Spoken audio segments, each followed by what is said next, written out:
Meaning of elitist. Elitist. Elitist. Elitist. Elitist.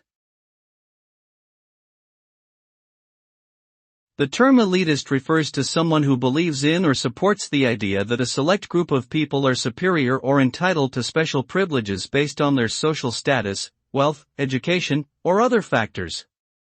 This ideology often leads to exclusion and discrimination against those who do not fit into the privileged group. Elitism can manifest in various areas such as politics, education, and culture. It is generally considered a negative trait that undermines equal opportunities and promotes inequality in society.